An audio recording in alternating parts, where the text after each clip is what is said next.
Karena kita di sesi ini nggak coba menggali satu persatu mendalam, cuman pakai contoh-contoh report dari teman-teman, ya kita coba jelaskan. Ada? Saya, Pak. Oh iya, Ahmad. Yes. Izin share screen, Pak. Oke, sebentar. Sebelum share screen, tadi ada yang kamu mau tanyain dari hasilnya Rico yang kamu bisa relate? Nggak ada, Pak. Soalnya mungkin agak berlawanan, Pak. Berlawanan, oke. Ini, Pak. Oke. Yang mau ditanyain apa nih, Ahmad? Dalam ini, Pak, yang menghadapi data. Kalau yang untuk membuat keputusan itu sekitar 96% memang betul. Ya, yang di data yang kamu mau tanyain apa? Ini dalam melihat data. Jadi kayak arah ke penilaian gitu loh. Saya maksudnya itu kayak gimana secara objektif sama subjektifnya gitu. Oke, kamu di kafe ya? Iya. Nah, modelmu itu kalau misalnya mau create sesuatu lebih mudah kalau ada contoh. Jangan berpikir kamu nggak kreatif. Kamu ini kreatif. Hanya ada orang yang kreatifnya tanpa harus lihat contoh. Dia bisa bayangin sendiri. Ada orang yang kreatifnya ATM. Apa sih yang dimaksud? Tunjukin dulu. Nah, Ahmad tipenya yang, nih misalnya ada klien. Saya pingin dibuatin apapun itulah. Kalau misalnya klien nggak ngasih contoh, nggak ngasih referensi, Ahmad akan kesulitan banget. Jadi, jangan pura-pura tahu. Bu, Pak, maaf, spesifiknya apa contohnya? Yang ibu mau, gambarannya, biar saya tahu ekspektasinya gimana. Tapi kan ada klien yang sulit banget ngasih tahu hal itu kan? Betul, Pak. Nah, Ahmad jangan coba-coba untuk nebak. Carilah referensi yang menurut Ahmad tahu, yang menurut Ahmad bagus, jadikan satu slide. Pak, Bu, pemahaman saya ini, benar nggak? Itu akan membantu kamu dalam proses input datanya ke pikiran kamu. Karena kalau kamu membandingkan kamu dengan orang lain yang kebetulan bisa membayangkan, kamu akan buntu juga. Kok yang lain bisa, kamu nggak bisa? Nggak, kamu bisa, hanya kamu modelnya ATM. Ya, apalagi kamu orang yang suka ngobrol. Ya, gunakan itu untuk menggali, tapi jangan berasumsi. Ambillah gambar-gambar, Bu, Pak, maksudnya yang gini bukan? Wah, bukan tuh Pak Ahmad. Oh Pak, Bu, kalau menurut saya bagusan yang gini loh, kenapa? Ya ceritakan ya, kamu kan nilai lebihnya di ngobrol. Kamu lebih kuat ngobrolnya dibanding Rico. Rico, aku pakai contoh kamu ya. Kalau Rico, ngobrolnya pilih-pilih, situasional, lihat siapa. Kalau kamu bisa ngobrol dengan banyak orang. Iya, betul sih, Pak. Ya. Jadi tahu kekuatanmu di mana. Karena kalau kamu akhirnya sekali lagi, kamu membandingkan kamu dengan teman-teman di kafe lain yang kebetulan bukan tipe ATM, ya mungkin itu yang tadi bikin kamu galau. Kok teman-teman yang lain bisa ya? Ya nggak apa-apa. Kamu harus tahu aja, kamu tuh bisa perform dengan kondisi seperti apa ya. Kondisinya kamu harus lihat dulu. Makanya ATM amati, tiru, modifikasi. Kalau nggak ada yang diamati, ya kamu akan bingung apa yang mau dimodifikasi. Jawab? Iya, Pak, jawab. Udah plong? Udah. Dari data di sini semua, dari data di sini semua valid semua sih, Pak, ke saya, Pak. Ya, betul. Yes. Nah, cuman data hanya akan jadi data kalau kalian nggak bisa tahu gimana. Nah, makanya saat kalian mau persiapkan diri interview, nah tadi kayak kamu harus tahu batasanmu di mana. Sikap kamu yang terlihat kuat apa nih? Social skill kamu kuat, amat.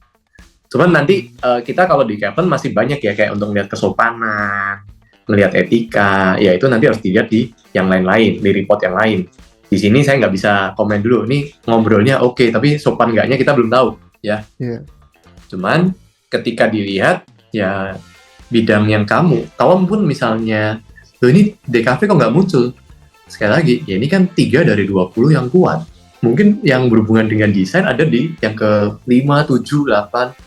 Cuman, sadarilah, ini kekuatan kamu. Kamu orang yang suka ke lapangan, ketemu orang langsung lah, daripada di belakang meja terus, dan lain-lain. Ya, ketahui itu gitu loh. Mungkin kalau kamu masuk ke agensi, DKV, atau company-company yang berhubungan dengan desain, ya malah desainnya kamu sudah pernah belajar di kampus kan. Ya, pertajam social skill-nya kalau saya jadi kamu. Tapi itu pilihan ya, sekali lagi ya. Pilihan. Kalau kamu lebih suka explore desainnya, ya nggak apa-apa. Cuman kamu pengen tahu, kamu punya kekuatan di sini. Iya, Pak. Kalau untuk dari 3 kekuatan ini, itu ngaruh dari kebiasaan kita juga nggak sih, Pak? Pastinya. Pasti ya. Makanya, ini semua soft skill. Iya ya. Karena masalah tajam atau enggaknya, itu pengalaman, itu keterampilan teknis. Soft skill yang oke, tapi nggak didukung dengan keterampilan teknis yang relevan, yang nggak akan jalan juga.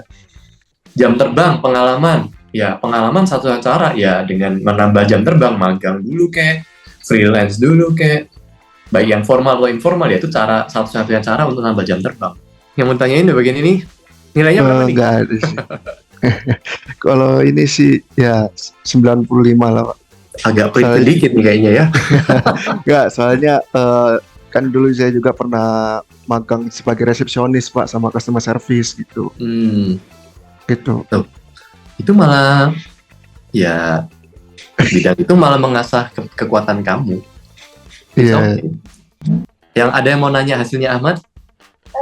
Yang ini Pak, yang soal kompetensi kerja itu Pak. Yang bagian penguasaan lapangan itu maksudnya kayak gimana ya Pak? Penguasaan lapangan itu bicara tentang keterampilan yang kamu ada yang berhubungan dengan penguasaan lapangan.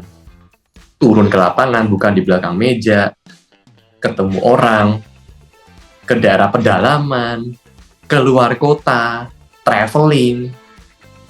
Tuh, Ahmad udah ketawa-ketawa. Ya itu karena memang sesuatu yang Ahmad lebih nyaman lakukan itu dan memang keterampilan itu ada. Justru, kalau nggak tahu hal ini, dan punya pikiran di kafe tuh kan harusnya di belakang meja ya, kamu malah akan lama-lama stuck juga Ahmad. Justru Ahmad ini memang dorongannya perlu ke lapangan, ketemu orang, ngobrol sama klien, face to face. Zoom ini sesuatu yang jadi pilihan terakhir lah, kalau bisa malah nggak pengen Zoom, pengennya ketemuan. Ya Bang nggak? Betul, Pak. Nah, ya itu. Jadi untuk menjawab Ajrina, ya penguasaan lapangan, ya dia perlu tahu, ya kerjaannya banyak lapangan nggak? Kalau ternyata munculnya penguasaan lapangan, tapi kalian memilih untuk bekerja di belakang layar, ya nggak apa-apa. Kalian perlu tahu konsekuensinya.